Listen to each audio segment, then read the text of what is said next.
오늘도 놓치지 말고 꼭 알아야 할 뉴스들 준비했습니다. 스픽스가 콕 집어주는 뉴스 스콕스.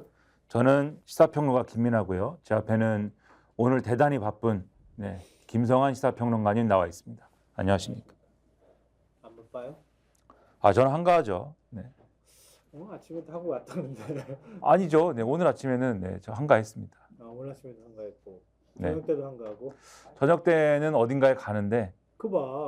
틈새 시장을 찾아서 아이. 김성환 시사평론가님이 주류 방송을 이렇게 종횡무진 다닐 때 저는 이제 뭐 인터넷 방송 이런 데서 이제 몰래 이제 이 총선 결과에 대해서 기대하는 그런 것들을 이제 얘기를 하는 방송을 이제 할 예정이고, 아마 뭐 지금 여러 군데서 개표 방송을 이제 합니다만은 TV에서도 하고 라디오에서도 하고 그리고 각종 유튜브 방송에서도 여러모로 이제 개표 방송을 합니다만, 이 스콕스에서도 제가 알기로는 개표 방송 이렇게 하는 걸로 알고 있습니다. 그래서 이 개표 방송의 묘미라는 게 있잖아요. 사실 뭐 다들 투표를 했기 때문에 투표 결과는 정해져 있는 거지 않습니까? 하지만 또 개표를 굳이 하면서 또 그걸 보면서 얘기를 하는 또 재미가 있는 것이기 때문에 또 시청을 해주시면 또 좋은 결과를 같이 즐길 수 있지 않을까. 근데 저희 둘은 나오지 않고 아마도 다른 분들이 나올 걸로 예상이 됩니다. 뭔가 바쁘시니까 부르고 싶어도 부를 수 없었을 것 같고. 아니 전혀 아니죠. 네. 하여튼 뭐 어디엔가 나오고 있을 테니까 찾아보시면 어떨까 싶습니다. 자, 오늘 어떻게 얘기하면 좋을까요? 네, 오늘은 일단 총선을 하는, 투표를 하는 날이지 않습니까? 네. 본투표를 하는 날이기 때문에, 본투표일이기 때문에 각 신문들이 좀 이렇게 지면을 정성껏 꾸며놨어요. 그러니까 대선 때도 그렇고 총선 때도 그렇고 지면을 정말 정성껏 꾸미거든요. 그래서 그 신문들이 얼마나 정성껏 지면을 만들었는지를 우선적으로 보여드리도록 하겠습니다. 그러니까 정성껏 만들었는데 또 우리가 보여주지 않으면 또 안 되지 않습니까? 또 서운해야겠죠. 당사자들이 오늘 같은 날 진짜 힘줘서 만드는 거잖아요. 그렇죠. 그래서 한겨레 1면부터 보여드릴게요. 네. 한겨레 1면 보여주세요. 한겨레 1면 보시면은 당신이 바꿉니다. 이게 1면이에요 지금. 멋있다. 1면이고 주변에 사진들이 이렇게 쭉 있지 않습니까?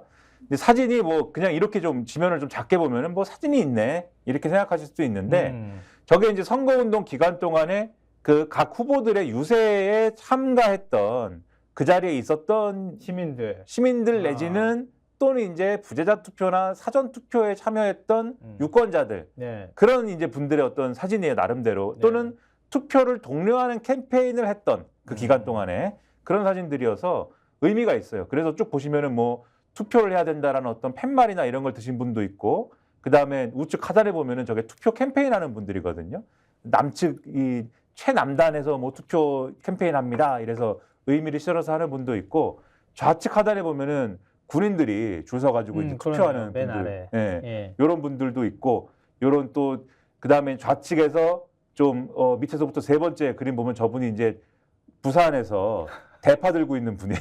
대파 들고. 꼼꼼하게도 봤다 사진 진짜. 또 재밌는 장면들이 이렇게 있는데, 그러니까 이런 유권자들이 모여서 어쨌든 유권자들의 표심이 하나가 돼서 뭔가 그 결과가 뭔가를 바꾸는 날이다. 이런 의미로 일면을 구성한 것이다. 저는 당신이란 말이 왠지 울컥하는데요. 당신이 바꿉니다. 당신이라는 말이 신문에서 잘 그렇게 얘기하지 않잖아요. 그렇죠. 그러니까 뭐 마치 내 바로 앞에서 당신이 바꿉니다 이렇게 얘기해 주는 것 같아서 그 약간 제가 감성적이어서 그런가 모르겠는데. F시죠? MBTI F. MBTI가 F셔가지고. 근데 그런 얘기를 있어요. 우리는 정치권을 굉장히 많이 불신하고 좀 뭐 비난하는 쪽에 속하는 국가이기도 한데요. 근데 그런 말도 있어요. 현명한 유권자가 현명한 정치를 만든다. 유권자의 선택이라는 게 굉장히 중요한 거예요. 그리고 거기에 선택에 대해서도 유권자가 책임져야 하는 문화. 그렇죠. 그게 민주주의죠. 그걸 해야 되는데 우리는 투표하고 책임 안 지잖아요. 그렇게 돼버리는 경우가 많죠. 그리고 또 상대편을 비난하고 나는 안 뽑았는데 당신이 뽑아서 이런 일이 벌어졌어. 이런 일들을 뭐 그렇게 흔히들 얘기를 하는데 그것도 사실 우리가 책임져야 될 몫이잖아요. 그러니까 우리 스스로가 먼저 바뀔 필요가 있다 이런 생각을 저 일면을 보면서 하게 되네요. 확실히 좀 F신 것 같아요. 왜냐하면 당신이라는 글자를 보고 그러니까 그것은 울컥했다라고 평소에 당신이라는 소리 안 들어가지고 그래. 아니 울컥했다고 네. 말씀하셨지만 네. 저는 이제 T거든요. 네. 그래서 무슨 생각을 했느냐? 아까 신문에서 잘 안 쓴다 이렇게 말씀하셨는데 그렇지 신문은 되게 3인칭으로 쓰지 저거는 2인칭이구나. 그렇지. 그래서 2인칭이네. 굉장히 분석적이고 논리적이다. 저라고 많이 다릅니다. 네, 그 정도 생각이나 하는 그런 사람입니다. 네, 다른 경향신문 일면 보여주시죠. 비슷한 맥락이에요. 경향신문 일면을 보시면은 경향신문 일면도 유권자들의 얼굴을 좀 이렇게 쭉쭉 깔고 그래서 투표하러 갑니다. 그러니까 저 유권자들의 하나하나의 의사들이 있을 거 아닙니까? 그렇죠. 가진 마음들이 있을 거예요. 유권자들이. 네. 이런 가진 마음들이 하나하나 모자이크처럼 이렇게 모여서 그래서 투표하러 가는 것이다. 저 유권자들의 마음이 모여서. 근데 좀 더 적극적이네요. 의미로 보자면 한겨레 신문보다는. 저 분들이 투표하러 가는 거다 지금. 오늘이 그런 날이다. 그리고 이제 어떤 선택이냐 이런 거를 묻고 있는 그런 지면입니다. 그래서 저 사진들도 이제 다 유권자들의 얼굴이기 때문에 저걸 선택한 의미들이 다 있는 거죠. 그런 의미로 보시면 될 것이고. 네. 그다음에 동아일보 일면을 볼까요? 동아일보 일면의 경우에는 이게 좀 자기들 위주긴 합니다. 네, 본인들 위주인데 당신의 한 표가 결정할 내일 이렇게 돼 있어요. 보시면 신문 일면이지 않습니까? 네. 저기 동아일보 일면이거든요. 그러니까 19대 총선, 20대 총선, 그다음에 21대 총선. 그렇죠. 22대 총선에는 과연 내일이면은 이제 새로운 얼굴을 동아일보가 만들 거 아니에요? 그렇죠. 그러니까 예전에는 선거 결과 나왔을 때 저렇게 보도를 했는데 이번에는 우리가 어떻게 보도를 할까요? 이렇게 하면서 물음표를 쳐놓은 거잖아요. 그렇죠. 저 보시면은 그러니까 19대 총선에서는 여당이 승리를 했고 그다음에 이제 과반을 달성해서 새누리도 논란 과반, 박근혜의 힘 이제 일면이 이랬는데 그다음 총선에서는 범야권이 과반을 해서 여당이 패배했다. 성남 민심 선거의 여왕을 심판했다. 이렇게 했다는 거예요. 네. 대비가 딱 되지 않습니까? 그 전 총선이란 다음 총선이. 그리고 나서 범여권 압승 180석 넘어. 이게 지난 총선이죠. 국난 극복 힘실은 민심. 여당 압도적 과반. 그 지도도 이렇게 쭉 있고. 네. 근데 이런 지면을 내일의 지면을 결정하는 게 누구다? 이제 당신의 한 표가 우리 지면을 당신의 한 표가 결정하는 것이다. 여기도 당신이 있네요. 네. 감성이 자극이 되십니까? 당신. 좋은데 왜 조금 울컥하지가 않지? 이상하네. 동아일보를 미워하시나요? 아니, 동아일보 미워하지 않아요. 근데 이제 신문을 저는 이제 종이신문을 이제 계속 봐오고 또 종이신문에 대한 애증이 있어서 저도 애착이 그렇죠. 있어요. 저희는 사실 둘 다 사실 좀 그런 느낌이죠. 사실 애증, 그러니까 미워하기도 하는데 또 말씀하신 대로 애착도 있어서 신문 일면을 유권자가 결정한다라는 문구 내지는 슬로건이 또 나름대로는 와닿는 바도 있습니다. 사실 그렇게 되겠죠. 사실 내일 일면이 좀 이따 보겠지만 조선일보 일면도 우리가 결정하는 거예요. 사실 그렇죠. 그렇게 생각하면 굉장히 중요하다. 설마 내일 예를 들어서 야권이 뭐 압승을 했다 이러는데 그걸 조선일보가 이상하게 보도하진 않겠지. 조선일보가 그렇죠? 뭐 자기도 양심이 있는데 뭐 눈물 이모티콘 뭐 이런 걸로 하지 않겠죠. 그래. 그런 이제 의미를 담아서 보시면 될 것 같고 중앙일보 일면을 보여주십시오. 중앙일보 일면의 경우에는 그래도 내 일을 해야 내일 온다. 약간 일을 해야 내일 온다. 그러니까 말장난 같긴 하지만 그러네요. 내 일이라는 게 투표하는 거죠. 자기 권리, 우리의 권리이기도 하고 또 어떤 의미에서는 민주주의 사회에서 의무이기도 한 그런 일을 해야 내일이 오는 것이다라는 건데 이게 이제 장덕진 교수, 서울대 사회학과 교수라는 분의 이제 외부 기고를 실어서 그 특이하게 지금 신문 6개 가운데 유일하게 지금 이렇게 한 거잖아요. 그렇죠. 그리고 모래시계도 이렇게 있는데 모래시계 위에서 모래가 쭉 떨어져서 이제 어쨌든 시간이 가고 있는 거 아닙니까? 시간이 가서 어쨌든 내일이 오는 건데 투표를 잘해야 이제 내일이 결정된다 이런 얘기 아니겠습니까? 근데 저 글을 쭉 읽으면은 사실 뭐 그렇게 감명 깊은 글까지는 아닌데 다만 중요한 메시지는 선거를 우리가 투표를 한다고 해서 민주주의가 완성되는 건 아니다. 그러니까 민주주의 이후의 민주주의, 그러니까 투표 이후의 민주주의가 더 중요한 부분이 있다. 이런 메시지가 있어서 그런 얘기가 이제 중요한. 그래서 내 일을 해야 또 내일이 온다. 그 내일이 뭐냐에 대해서는 또 내일을 고민하는 그러한 내 일을 해야 되는 거다. 그런 메시지를 중앙일보는 주고 있는 것 같고 뭐 좋은 얘기죠. 그 얘기는. 그러니까 대부분 오늘 투표하기 때문에 좋은 얘기를 하려고 하는 거예요. 신문 일면들이. 한국일보 일면을 보여주십시오. 한국일보도 사실 좋은 얘기 하려고 합니다. 찍어주세요. 나쁜 정치의 마침표. 그러니까는 이 나쁜 정치라고 하는 게 사실 이번 선거의 경우에는 양당의 어떤 캠페인이나 이런 걸 보면 또 이번에 사실 또 정말 모범적인 누구의 책임이든 간에 정말 모범적인 선거운동, 모범적인 캠페인했다고 보기엔 좀 어렵지 않습니까? 네. 그래서 저기 키워드 보면은 갈등, 뭐 꼼수, 인신공격, 개파, 네거티브, 가짜뉴스, 포퓰리즘, 막말 이런 게 쭉 있는데 네. 나쁜 정치에 마침표를 찍는 투표, 좋은 투표를 해서 좋은 투표로 나쁜 정치를 좀 비켜나게 하자. 이런 의미를 지금 담았거든요. 근데 정치를 너무 약간 좀 뭐랄까요? 그 불신의 대상으로 보는 것 같은 느낌은 있어서 저는 좀 약간 불편해요. 아, 저 지면이 불편하다. 아, 네. 왜냐하면 정치는 원래 좀 시끄럽기도 하고, 그렇죠. 예, 그 정돈되지 않은 거거든요. 그렇죠. 우리가 몇 사람만 모여도 의견이 정돈이 안 되는데, 그럼 그 사이에 3명만 모여도 2명이 한 편을 먹는 세상에서 5천만 원이 넘게 사는 나라에서 왜 편이 안 먹겠어요? 아, 그렇죠. 예, 당연히 편을 먹고 세력 싸움하고 권력 싸움을 하는 거지.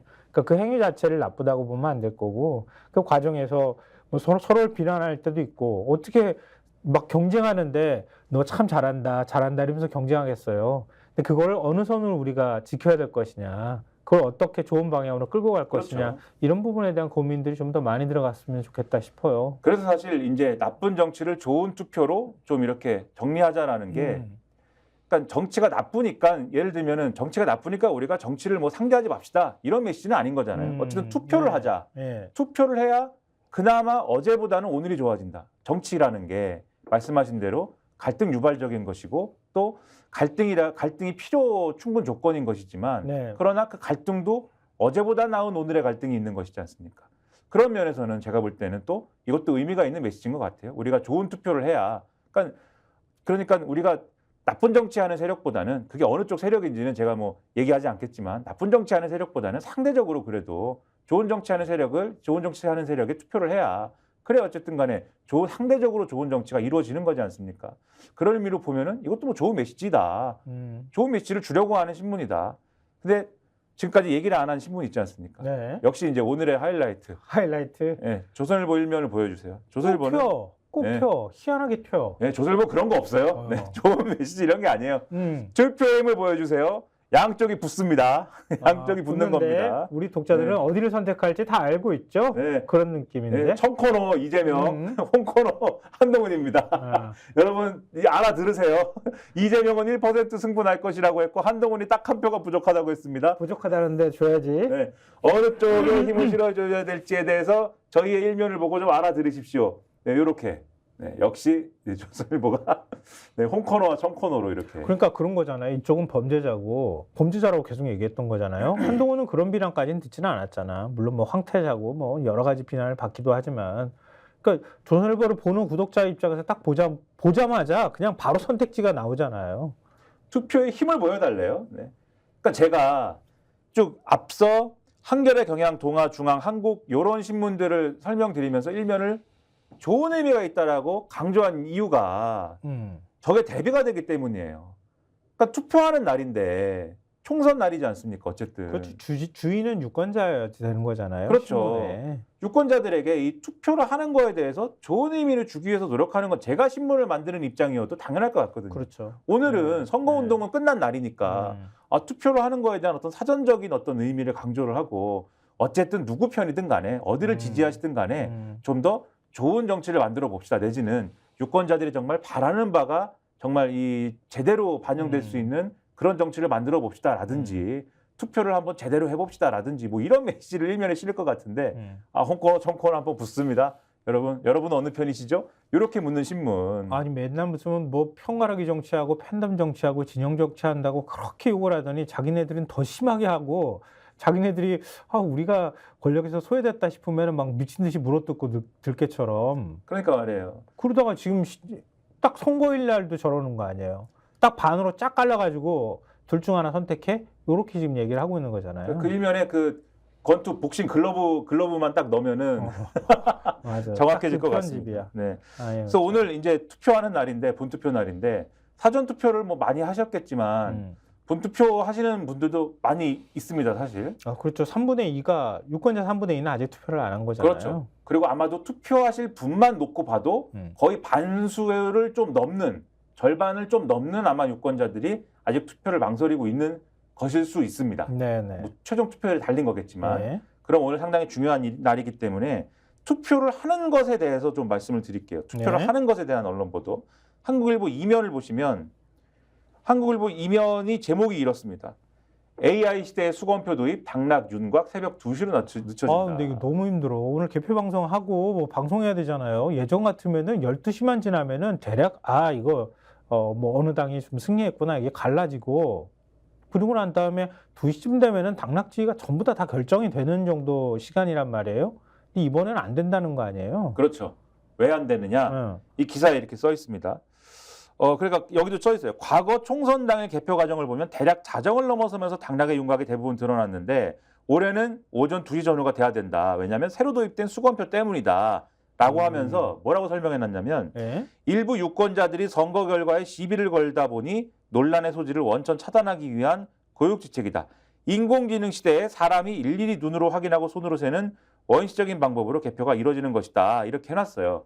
그럼 근데 다 국민의힘이 주장해가지고 만들어 그렇죠. 놓은 거 아니에요? 한동훈 위원장이 얘기했잖아요. 그렇죠. 수검표 하니까 이번엔 걱정하지 마시고 사전투표하라고. 그렇죠. 당당하게 여당 대표격 인물이 얘기했기 때문에 이렇게도 말씀드리는 건데 더 정확하게 말씀드리면 통상 선거 개표는 먼저 투표지 분류기로 1차 분류한 뒤 투표지 분류기가 있지 않습니까? 네. 그 보셨을 거예요, 기계를. 자동으로 분류했죠. 네, 분류를 하고 네. 그다음에 심사 개수기에서 2차 확인하는 작업을 거친다. 요 분류한 게 숫자가 맞는지를 심사 개수기에서 타라락 해가지고 우리 돈 세는 것 같은 그렇죠. 기계에서. 그렇죠. 숫자를 맞춥니다. 네. 그런데 이번 총선에서는 두 과정 사이에 즉 투표지 분류기가 제대로 분류했는지를 사무원이 손으로 직접 투표지 분류 상태와 무효표 등을 확인하는 수검표 절차를 새로 추가했다.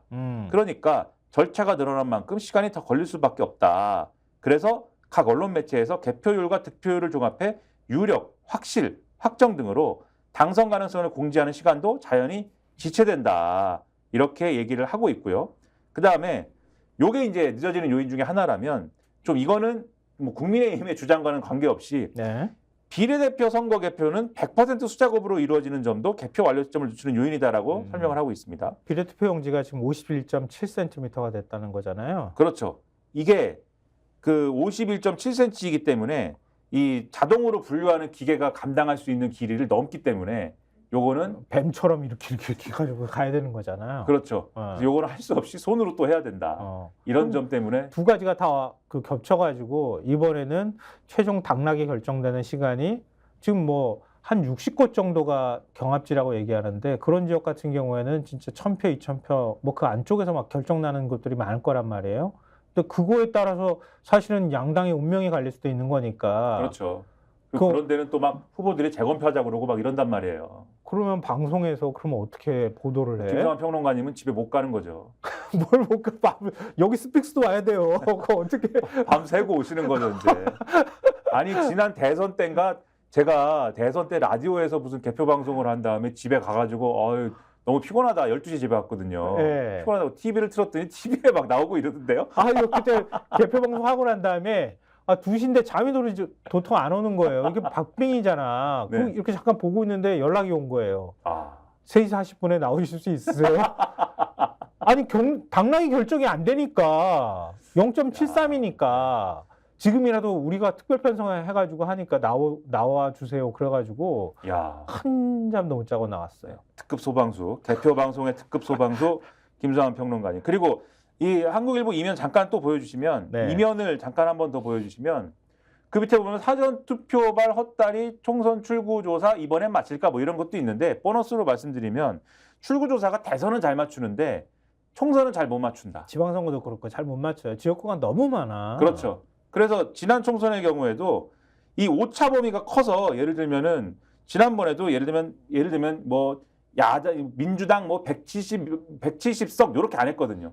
문제 예전에 한번 그거 했다가 큰일 난 적이 있어가지고 이제는 한 그 최저 얼마, 그렇죠. 최고 얼마 이렇게 하면은 그게 한 20석씩 차이가 나요. 그렇죠. 예를 들면은 지난번에 같은 경우에는 제가 이거를 그래서 지난번에 어떻게 했나를 한번 찾아봤는데 지난번 같은 경우에는 찾아놓은 게 어디 갔어? 네.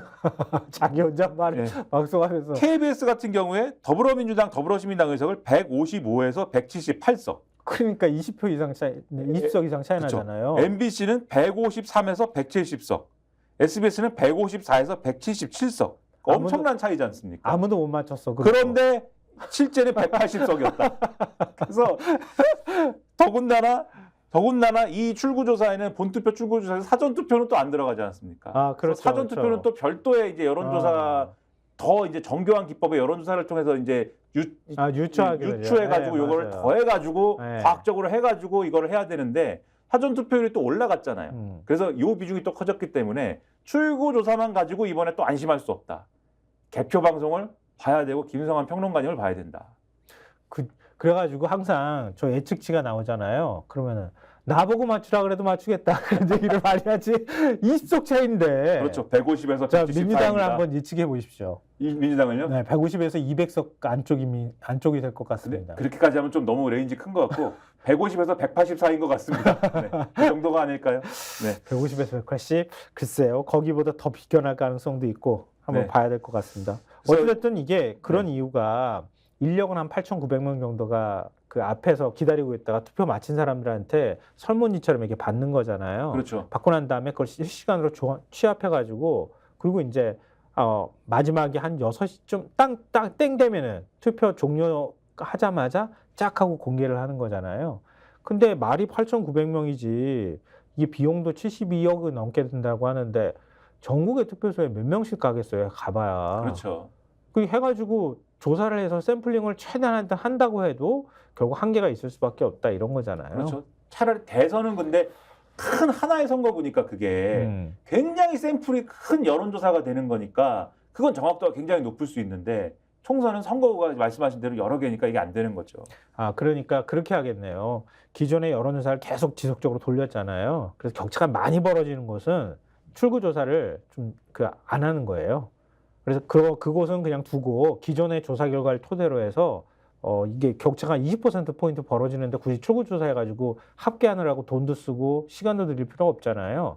그러니까 가급적이면은 이게 격차가 좁은 지역을 중심으로 해서 출구조사를 한 다음에 그 다음에 나중에 합치는 거죠. 그런 방식으로 하는 게 오히려 맞네요. 실제로 그럴 것 같아요. 뭔가를 과학적으로 계속 뭐 보완하고 있대요. 그 여론조사 전문가들이. 그래서 이번에도 뭐 보완된 게 나온다고 하는데 말씀하신 대로 뭐 여러 방법을 동원해서 그런 비슷한 방법을 동원해서 뭐 한번 기대를 해보면서 네. 오늘 또 이 지면 보면은 또 한번 이 지금까지의 선거 국면 한번 정리를 해봐야 되지 않습니까? 그렇죠. 한번 눈을 감고 한번 떠올려 보십시오. 지금까지 어떤 일이 벌어졌는지. 어떤 일이 벌어졌고 우리 머릿속에 어떤 일들이 떠오르는가 한번 정말 한 3초 정도 한번 생각해 보시면 모르겠어. 막판에 대파밖에 생각나는 게 없어. 몇 가지 키워드들이 있죠. 네. 그리고 얼굴들이 있죠. 네. 정겨운 얼굴들.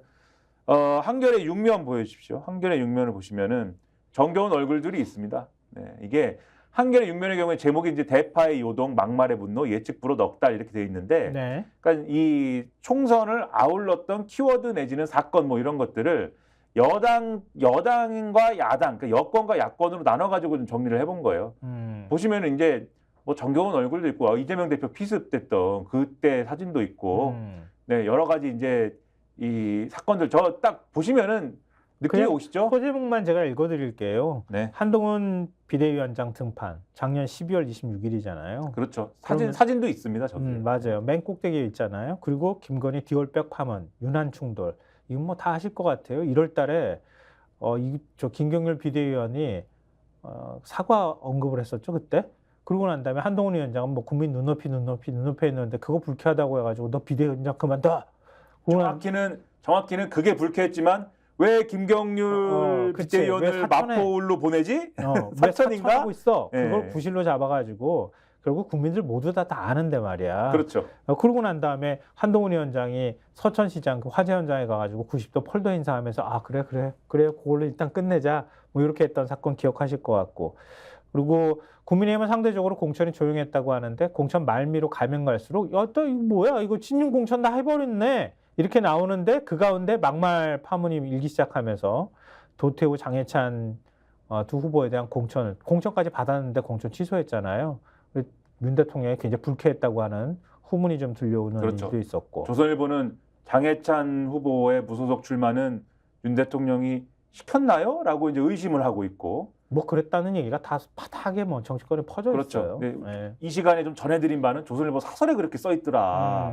그리고 장해찬 후보는 여태 뭐 저러고 있고 여전히 이제 서로 뭐 단일화하자고 얘기를 했는데 그렇죠. 안 됐고 여태 완주를 하는 바람에 그 지역구는 뭐 민주당 입장에서는 고맙게도 민주당이 가져갈 판이고 어떤 평론가님이 그러시더라고요.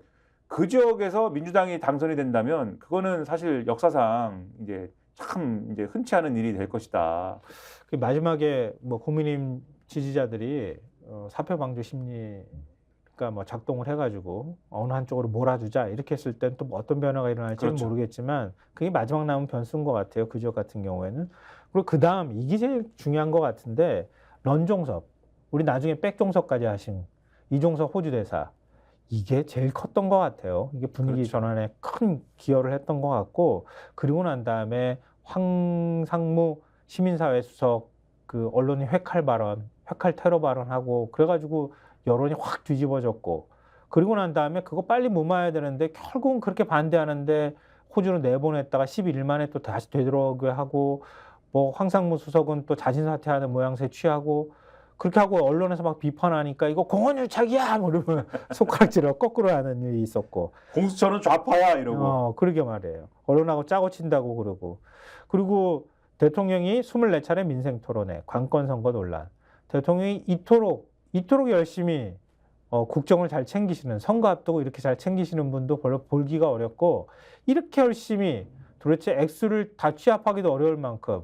나중에 지금 정부에서 얘기하기로는 한 240개 정도 얘기했다는 거잖아요. 그 뒷감당을 해야 되는 상황인데 얼마나 뒷감당 잘할지 모르겠지만 국민들은 민생 토론회에서 그렇게 많은 거 개발 공약 쏟아냈지만 여론조사상으로 보면 요지부동 윤 대통령 말을 사실상 믿지 않고 있다 이렇게 봐야 되겠죠. 이런 일들을 정리해놨네요.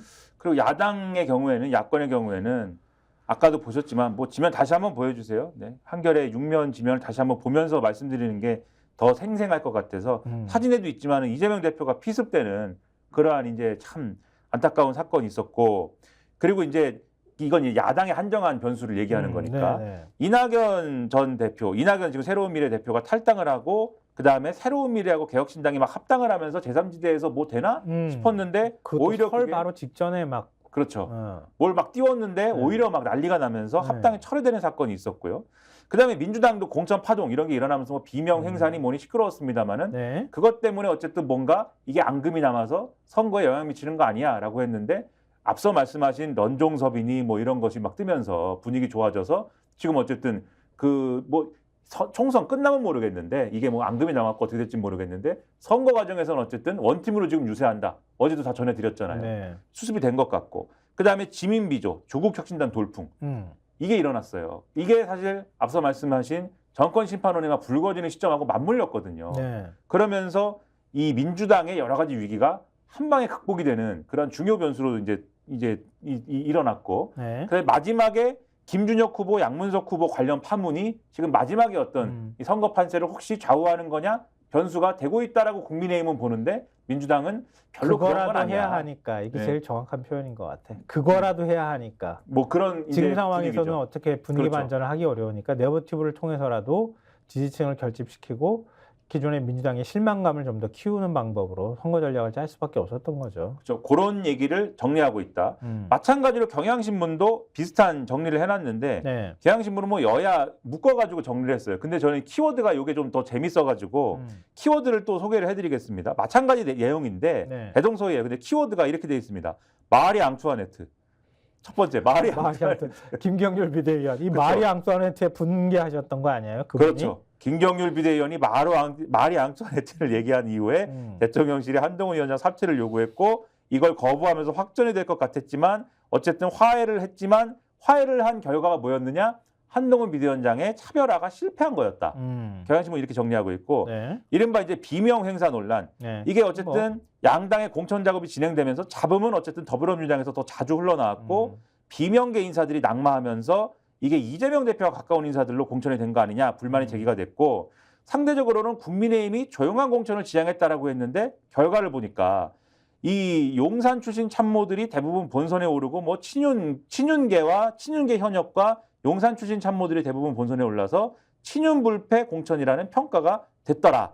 요런 얘기고. 윤 대통령이 민생토론에 용인 가가지고 2번이나 했다는 그렇죠. 거 아니에요? 이원모 인사비서관 그렇죠. 그 지역계 용인 갑이잖아요, 거기가. 그렇죠. 그다음이 지민비죠. 이 조국 혁신당 창당이 3월 3일 날 됐는데 한 달여 만에 30%가 넘는 지지율 기록해서 야권 내 돌풍을 일으켰다. 그다음 키워드가 런종섭 대파 875원. 이거는 이제 공천 마무리가 되고 나서 본격적인 공방을 주고받고 있는데 이종섭 국방부 장관 갑자기 주호주 대사에 임명이 되고 황상무성 문제 불거지고 그러면서 사퇴하면서 일단락이 됐지만 그렇지만 현 정권의 부정적 인상을 심어주는 계기가 됐고 윤 대통령의 대파 한단 815원 합리적 발언도 이 시기에 나오면서 문제가 심각해졌다. 마지막 키워드가 바바리맨. 이게 이제 바바리맨 이거 이거를 보고 웃었어. 김준혁 후보에 대한 문제 제기를 한동훈 위원장이 차라리 바바리맨을 국회로 보내라 이렇게 공격을 했는데 여기에는 이렇게 되어 있습니다. 한 위원장은 선거 전 막판 야당을 향한 공격 수위를 높이며 정치 개같이 하는 사람 등 막말에 가까운 문제 발언을 쏟아내기도 했다. 그러니까 이렇게 이 기사는 마무리하고 있고 경향신문 6면에 이제 하단에 보시면 다시 한번 보여주세요. 6면 하단에 보시면 요 이제 선거 국면을 정리한 면이잖아요. 이 면이 네. 숫자들도 얘기가 쭉 돼 있지만 처음부터 끝까지 내내 변수였던 윤 대통령 요거를 이제 찝어서 얘기를 하고 있어요. 앞서 말씀하신 정권 심판으로 키운 당사자라는 게 윤석열 대통령이다. 이 점을 지적하는 거고 오른쪽에 보면은 잠행 중 김건희 여사 5일에 사전투표 했다. 네. 했는데 공개 안 했다가 뒤늦게 지금 알려졌잖아요. 그렇죠. 용산 주변에 사전투표소에 가가지고 투표를 했다는 건데 이전에는 함께 투표하는 모습을 보였는데 이번에는 윤 대통령은 그 부산 중에서도 강서, 그 낙동강 벨트라고 하는데 거기에 있는 행정복지센터 가가지고 투표를 했잖아요. 혼자서. 그렇죠.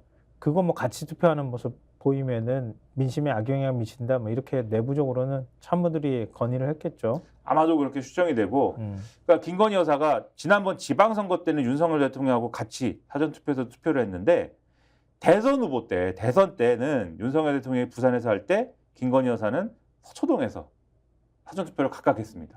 대선 때. 그렇죠. 대선 때 기억해 보시면 별로 여론이 안 좋았죠. 김건희 여사에 대해서. 그렇죠. 그렇죠. 아, 네. 그때도 한번 저 모든 거 안 할 거예요. 그렇죠. 전 영부인 역할도 안 할 거고요. 그렇죠. 그냥 내조에만 충실할 거예요. 그랬죠. 이렇게 얘기를 했었죠. 그것도 거짓말이네, 이제 보니까. 그런 맥락을 떠올리시면 될 것 같다 생각이 들고 네. 한국일보 오면은 보여만 드리겠습니다. 한국일보 오면도 제목을 보여드리려고 제목에 모든 게 들어있어요. 대파에 들끓은 정권 심판론, 여당은 도덕성 이슈로 맞불 뭐 이런 구도였다. 그러니까 대파와 도덕성 이슈 어느 게 더 셀까? 대파가 더 세지 않을까 싶은데 왜냐하면 경제 투표가 현상이 나오기 시작하면 이거 감당하기가 쉽지가 않거든요. 그렇죠. 근데 우리 동네에 언제부턴가 되게 아주 그 뭐랄까 주로 이제 그 농작물을 굉장히 싸게 판매하는 곳이 생겼어요. 이거 되게 동네들마다 생겼다고 하더라고요.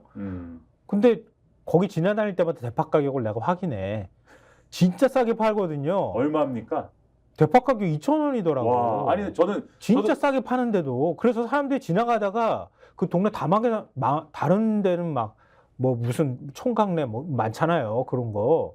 거기 가격 비교가 안 될 정도로 싸요. 근데도 2,000원 받더라고. 아니 저도 괜히 대파 가격에 관심이 생겼고 평소에 보지도 않는데 네. 집 주변에 마트들이 있거든요. 네. 근데 이 마트라는 게 좀 그런 뭐 대기업 규모 있는 뭐 그런 마트가 아니라 동네 마트 있지 않습니까? 중소규모 그것도 네. 조금 규모는 조금 있잖아요. 동네 마트면은 야채를 그냥 막 이렇게 시장처럼 쌓아놓고 팔고 이러잖아요. 그리고 뭐 가격표도 이제 대충 골판지에다가 막 이렇게 적어가지고 놓고 이런 형식의 마트들 있잖아요. 지나가다 이렇게 보는데 대파 3천 몇백 원 뭐 이렇게 써 있어요. 대파 한 단 3천 몇백 원. 그러니까 2,000원이 엄청 네. 싼 거지. 야, 근데 875원 계속 팔고 있다는 거 아니에요? 하나로 마트에서는. 대단합니다.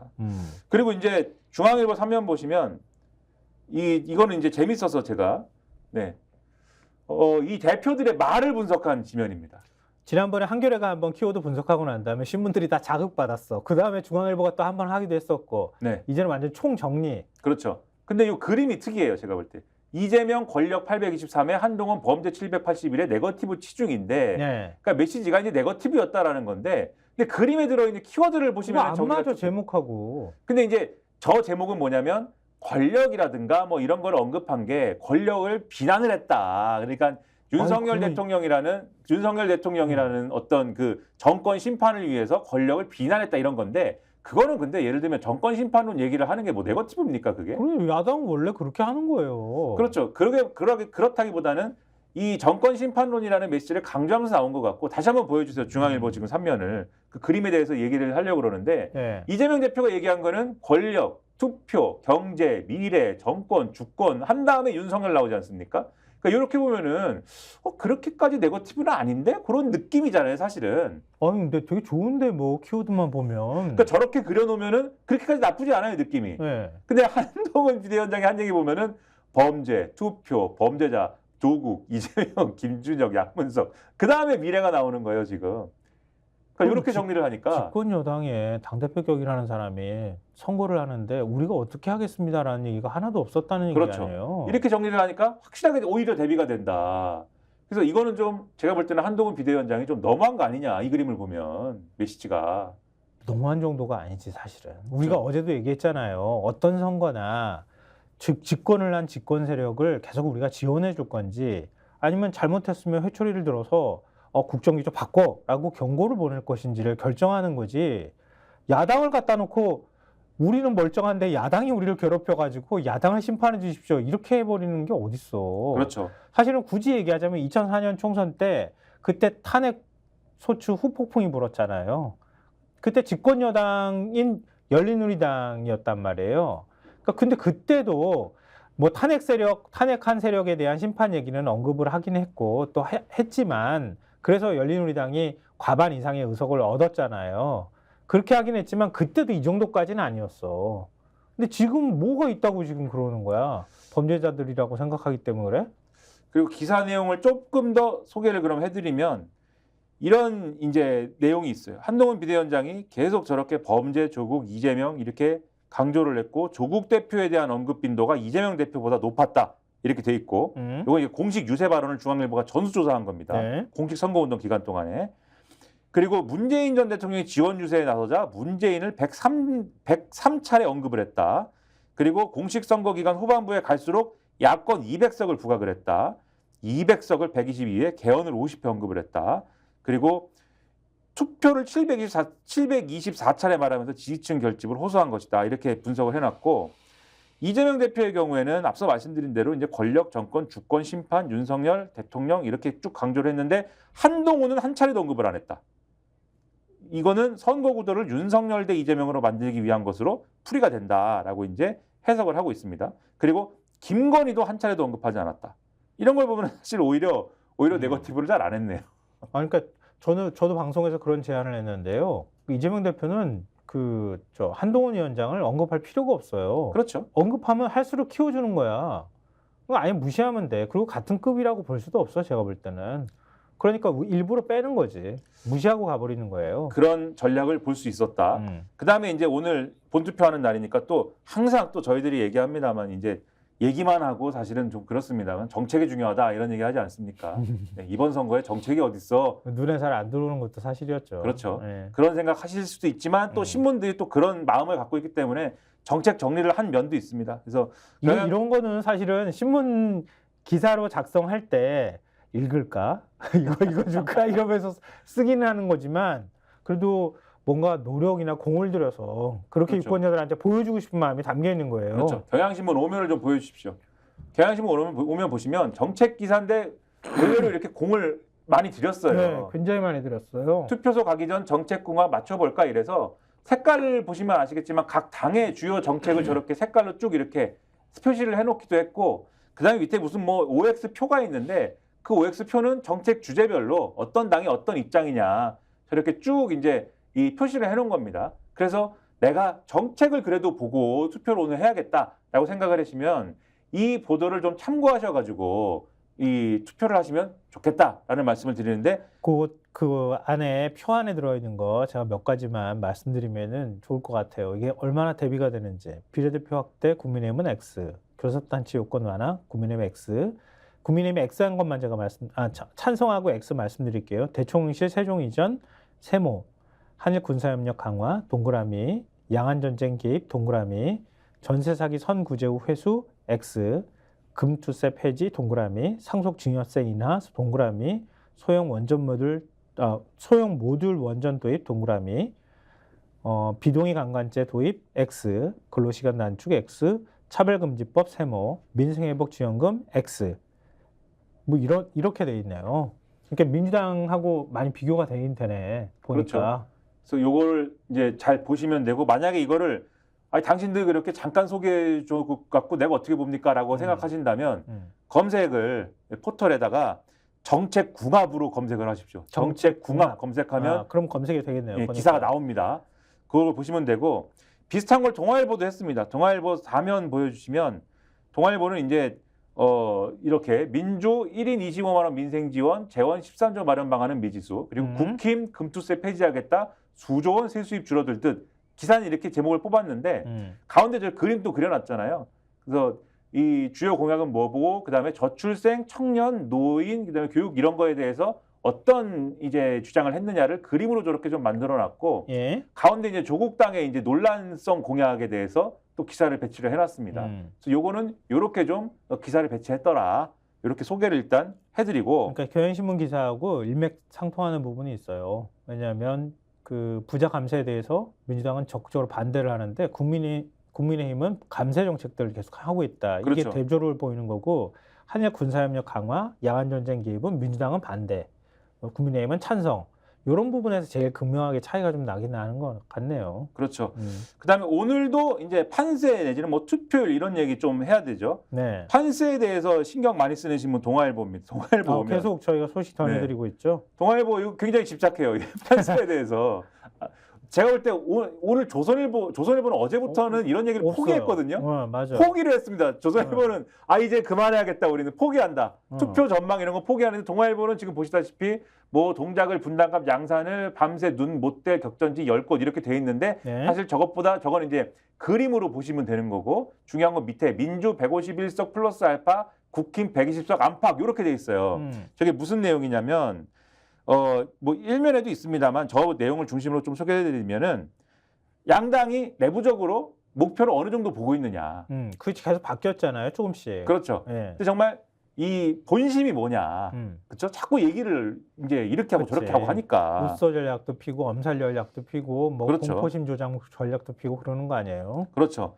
그 대목이 좀 있어서 설명드리면 일단 더불어민주당은 비례대표를 포함해 과반 151석 이상이라며 기존 수치를 유지했는데 이게 공식 입장인 거죠. 다만 내부적으로는 170에서 177석까지 기대하고 있다. 그러니까 민주당 내부의 기대라는 거. 그러니까 비례 합쳐서 그렇죠. 170에서 177. 그렇죠. 좀 더 구체적으로 말씀드리면 민주당 지도부 내부적으로는 지역구 의석수를 21대 총선 163석과 유사한 160에서 165석으로 예상하는 것으로 알려졌다. 그리고 비례정당인 더불어민주연합의 의석은 10에서 12, 그러니까 10에서 12석을 예상하는 것으로 알려졌다. 네. 이렇게 얘기하고 있고 그다음에 한명도 본부장이 이렇게 얘기를 했어요. 특히 부산, 울산, 경남에 샤이민주가 많이 존재한다라면서 샤이민주, 부울경에서 기존 민주당 의석수 7석 확보를 목표로 하고 있지만 그 이상도 기대하고 있다. 이렇게 얘기를 하고 있다라는 거고 이게 이제 민주당 내부의 분위기다라고 동아일보가 보도를 한 겁니다. 네. 근데 이제 국민의힘의 경우에는 국민의힘 선대위 관계자가 이렇게 얘기를 한대요. 지역구 100석 정도에 경합지에서 3분의 1을 추가로 건질 수 있다고 기대하고 있다. 비례대표 위성정당의 국민의 미래 의석으로는 17에서 20석 내외로 점치고 있다. 일각에서는 현 추세대로라면 기대치는 140석도 가능하다는 전망도 나온다. 국민의힘 지도부 관계자는 최근 조사에서 지지율 역전이 일어났던 격전지를 모두 가져온다고 가정한 수치다. 라면서 기존 조사에서 보수 유권자들이 과소 표집돼 실제 투표 결과에선 우리가 유리할 수 있다. 이렇게 주장을 했다라는 겁니다. 네. 그러니까 이거는 앞서 말씀드렸듯이 격전지 다 가져오면 140석이다라는 건데 앞에 이제 제목이 국힘 120석 안팎 이렇게 돼 있다는 거잖아요. 그래서 실제로는 그 정도 숫자가 아닐까라고 하는 게 이 일면 기사를 보면은 국민의힘은 지역구와 비례의석을 합쳐 120석 안팎을 내부 전망치로 꼽았다. 그러면서 선대위 관계자가 이렇게 얘기했다고 되어 있어요. 전국 박빙 지역 60곳에서 골든크로스가 이어지고 있는데 이 중 3분의 1만 승리해도 126석 확보가 가능하다라고 얘기를 한다는 거예요. 그러니까 굳이 3분의 1을 확보하면 126석이 가능하다라고 얘기한다는 건 뭘까? 네, 그 정도도 사실은 좀 어느 정도의 희망이라는 얘기 아닐까. 네, 그래서 아마도 내부의 어떤 분위기는 120석 달성을 원하는 분위기. 그리고 민주당은 우리 이번에 지난 총선에 맞먹는 성과 거둘 것 같은데라고 생각을 하지만 입 밖에 내지 말자. 부자 몸조심하자라는 분위기 아닌가. 동아일보는 이렇게 보는 것 같습니다.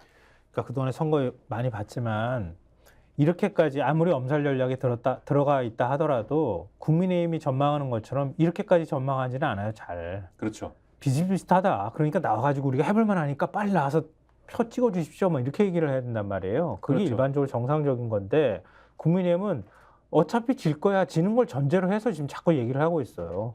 그만큼 많이 판이 기울어져 있다. 그렇죠. 이렇게 분위기 봐야 안 될 것 좋은 같고. 거죠. 네. 근데 되게 웃기는 것도 그런 거예요. 투표를 하라고 얘기할 때 또 투표를 해야 된다고 하는 이유를 우리가 찾게 되잖아요. 그럴 때 보통 막 화가 나가지고 저건 꼭 심판해야 돼. 이런 거 하나가 있고 또 하나는 비슷비슷해서 내가 표를 던지면은 이길 것 같아. 막 조바심이 나가지고 가서 투표해야 된다는 말이에요. 그렇기 때문에 보통 투표율이 올라가는 현상이 나올 텐데 지금은 비슷비슷하다고 얘기하는 사람이 한 명도 없어. 근데 투표율이 올라갔다고 얘기를 하면은 그건 뭐라고 해석하겠어요? 가서 나 심판해야 돼. 이런 사람이 많다고밖에 해석이 안 되는 거잖아요. 그래서 투표율 얘기하겠습니다. 동아일보 이면에 보면 제목이 이래요. 동아일보 이면 보여주시면 야당 투표율 65%가 매직 넘버, 여당 높을수록 우리가 유리. 그러니까 지금 말씀하신 대로 서로 높으면 우리가 유리하다라고 얘기를 하지만 이렇게 얘기를 한다는 거예요. 국민의힘은 보수층 결집이 높은 사전 투표율로 이어졌다고 분석을 하고 있다라면서 그래서 본 투표율도 높을수록 유리하다고 보고 고고익선이라는 입장이다라고 얘기를 하는데 반면 민주당은 정권 심판을 원하는 국민 여론이 많은 상황이라면서 당연히 투표율이 높을수록 민주당이 유리할 수밖에 없다. 최종 목표 투표율이 71.3%라고 얘기했지만 내부적으로는 70%를 넘기기는 쉽지 않다라고 보고 있다라고 합니다. 다만 아까 매직 넘버가 65%라고 말씀드렸잖아요. 네. 최종 투표율이 65%를 넘을 경우 민주당이 지역구 의석만으로 단독 가방 가능성이 있다고 분석했다.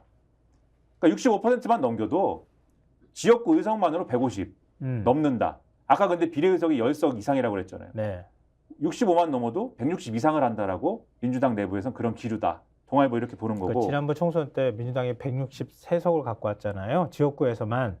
그러니까 거의 지역구를 그 정도 수준으로 보고 있다는 얘기가 되는 거잖아요. 그렇죠.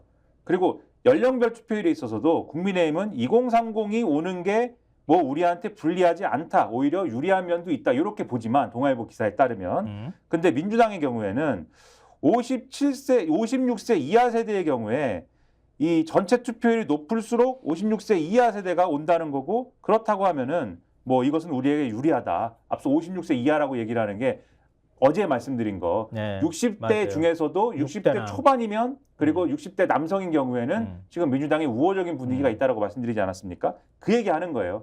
그 아래 세대가 근데 투표장에 나온다고 할 때는 그만큼 민주당 바람이 더 분다는 거 아니냐. 그 얘기고 다만 민주당의 한 전략국 관계자가 이렇게 얘기했대요. 박빙 50개 지역구 중에 30곳 정도는 막판 보수층 결집에 따른 뒤집기가 나올 수 있는 곳들이어서 끝까지 안심할 수 없다. 이렇게 얘기를 했다.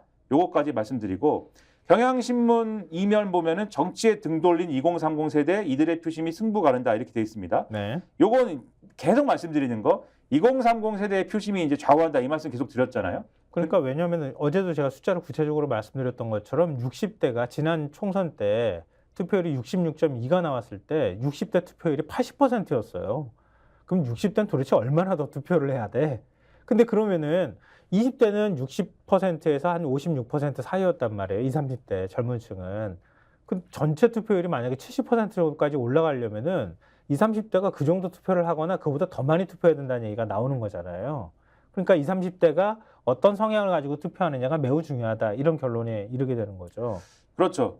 요 신문 기사에 이제 나와 있는 것들을 제가 짧게 말씀드리면 일단 20대 유권자층이 투표 의지 자체는 4년 전, 그러니까 지난 총선보다는 떨어졌다. 그게 이제 중선관위의 유권자 의식조사 이런 데 나타난다라는 건데 다만 표심은 어디로 쏠릴 것이냐에 대해서는 중도층과 2030 세대에서의 정권 심판론 경향은 최근 여론조사 결과를 보면은 확인이 된다. 그러니까 2030 세대의 투표의 어떤 이 적극성은 낮은 상황이지만 이들이 만약에 투표를 하러 나온다면 국민의힘이 기대하는 것처럼 보수 표심이 강하게 확인되는 게 아니라 그게 아니라 아마도 정권 심판 쪽에 힘을 실어줄 가능성이 조금 더 높다라고 하는 그런 취지의 기사입니다. 이 기사는. 그렇게 그러니까 보시면 됩니다. 한국갤럽 조사를 인용한 거잖아요. 그렇죠. 그러니까 3월 한 달 동안 유권자 1,004명을 대상으로 한 전화 면접 조사를 보면 20대 27%는 현 정부 지원을 위해 여당 다수 당선을 기대한다고 답했지만 49%는 현 정부 견제를 위해 야당 다수 당선을 기대한다고 답했다는 거잖아요. 그렇죠. 예, 그런 걸 근거로 봤을 때 30대도 비슷한 패턴을 보였다고 하는 거니까 30대는 오히려 숫자가 더 올라가네 보니까. 그러니까 만약에 투표하러 온다고 하면 심판에 좀 더 그 힘을 실을 가능성이 높다 이렇게 본다는 거잖아요. 그렇죠. 그런 근거가 되는 기사다 이렇게 말씀드리고 그다음에 선거가 끝나도 이제 짚을 수밖에 없는 문제에 대해서 좀 말씀드리겠습니다. 네. 한겨레의 이제 26년 오피니언에 보면 신관건 선거 5종 세트라는 이제 이 칼럼이 있어요. 유레카라는 코너에 이재성 논설위원이 쓴 건데 이 내용 어제도 사실은 소개를 해드리려고 했는데 이런 비슷한 내용을 네. 마지막에 시간이- 막판에 네. 그래도 되게 짧게 잘 정리해 네. 주셨는데 시간이 없었어요. 네, 근데 오늘도 시간이 없이 지금 사람들이 기다리고 서태지와 아이들이 기다리고 있습니다. 네, 서태지와 아이들. 네, 근데 네. 아, 네. 더 얘기 안 하겠습니다. 누가 이준호고 누가 양현석인지는 좀 이따 보시고 판단하시고. 네. 근데 아무튼 요 내용을 좀 말씀드리면 뭐 결국은 지금 윤석열 정권이 무리한다라는 얘기 아닙니까? 어제부터 말씀드렸지만 법률 기술자들의 정권이라고 할 수 있는 윤석열 정부의 가장 큰 특징은 별일 아니라는 듯 쉽게 법을 무시하는 것이다. 라고 얘기를 하면서 그 정점이 윤석열 대통령이 있으면 물론이다. 정치적 중립을 규정한 헌법 제7조, 공직선거법 제9조를 대놓고 무시하는 민생토론회 24차례나 열었고 관건선거라는 비판이 잇따르자 중단하겠다고 했다가 후속 조치 점검회의라는 이름으로 사실상 재개했다라는 거. 이 점을 짚으면서 대통령이 헌법과 법률을 우습게 보니까 다른 기관장들이 따라한다. 기획재정부가 어제 말씀드렸죠. 국가결산보고서, 올해 회계연도의 국가결산보고서를 총선 다음 날인 11일 국무회의에 올릴 예정인데 이게 국가재정법 위반이다. 그리고 이거 왜 그랬냐? 세수 펑크로 부실해진 재정 실태, 총선 전에 주목받는 걸 피하려는 불법적인 꼼수다. 이거를 말씀드렸습니다. 네. 그리고 양문석 후보와 관련된 이 공동검사를 이복형 금감원장이 막 하겠다고 하는 거. 새마을금고 관할 감독 기관의 행안부도 아닌 금감원이 야당 후보의 결격 사유와 관련돼서 그것도 총선 직전에 조사하겠다고 나선 것은 정치적 의도가 아니라면 설명하기 어렵다. 이렇게 지적을 하고 있고 검찰이 지난달 7일 울산시장 선거 개입 의혹 사건을 재수사한다고 그랬죠. 네. 대통령 기록관을 압수수색한 거 선거에 영향을 주려는 의도가 있다고 의심하지 않을 수가 없다. 왜냐하면 그 사건은 윤석열 대통령이 검찰총장이었을 때 기소를 안 했던 조국 대표 등을 겨냥한 것이고 조국 대표가 총선 참여를 결정한 지 얼마 안 된 시점에 재수사를 얘기했기 때문에 그렇죠. 그리고 윤석열 정부의 신관건선거 5종 세트는 선거방송심의위원회가 완성을 한다. 미세먼지 농도 수치 1을 표기한 문화방송, 날씨방송이 고의성이 있었던 걸로 보인다면서 법정 제재 최고 수위인 관계자 징계를 의결했다. 자라보고 놀란 문화방송은 복면가왕 9주년 방송 결방을 결정했다. 코미디는 계속되고 나라는 병 들어간다. 이렇게 설명하고 있습니다. 네, 진짜 시간이 없는데 이거는 한번 읽어보시라는 의미에서 소개만 해드릴게요. 그 경향신문 경제 직필에 이창민 한양대 경영학부 교수가 정권 안정론은 허상이란 칼럼을 실었어요. 제가 볼 때 이거는 명칼럼입니다. 이건 읽어보셔야 됩니다. 네, 경제 문제에 대해서 이렇게 조목조목 정권 안정론이면은 민정부한테 힘을 실어달라는 얘기잖아요. 그래야 국정이 안정됩니다. 이렇게 얘기하고 있는 여권의 논리가 있는데 그 논리가 먹히려면은 그럼 제대로 그동안 했었어야 하는 거 아니냐 이렇게 지적하고 있는 거예요. 예를 들면 경제 안정론이 경제 측면에서 타당성이 있는지 검증해 보겠다고 하면서 얘기하는 게 경기 침체와 고물가 등을 해결하기 위해서 정권 지지를 해달라고 말하는데 만약 현 정권대로 경기 부양과 물가 안정을 위한 중요한 정책이 국회에서 거대 야당에 의해 막혔으면 이 말에 일리가 있다. 근데 야당은 추경하자고 얘기를 하는데 오히려 추경을 반대하고 있다. 반대해오지 않았느냐 이런 얘기를 하고 있고요. 한국은행이 물가 안정을 위해 기준금리를 유지해야 하는데 야당이 멱살 잡고 금리를 끌어내는 것도 아니다. 경제에서의 문제는 거야의 목리가 아니라 윤 대통령의 인식이다. 윤 대통령이 무슨 물가를 챙긴 적이 있느냐 뭐 이렇게 얘기를 하는 거잖아요. 지금 물가 상승에 대한 우려가 높은데 대통령은 건전재정 정책 덕에 물가가 잡혔다라고 생각을 한다. 이 지적을 착각하고 하고 있다는 거 아니에요? 그렇죠. 지금 인플레이션 대응에 대해서 하지 않으면서 지금 이렇게 두고 있는데 지금 한국 경제에 대해서는 상당한 우려가 있다. 왜냐하면 지금은 실질임금이 계속 감소하고 있는데 실질임금 감소가 인플레의 진정한 매운맛이다. 대파가 문제가 되는 데는 타 이유가 있다. 이 지적을 하면서 최근에 여당이 뭐라고 하느냐? 대통령 탄핵하면 난장판이 된다고 얘기를 하는데 네. 경제 측면에 있어서는 대통령이 탄핵된다고 경제가 난장판이 되지 않는다. 역대 2번의 탄핵 국면이 그걸 증명한다.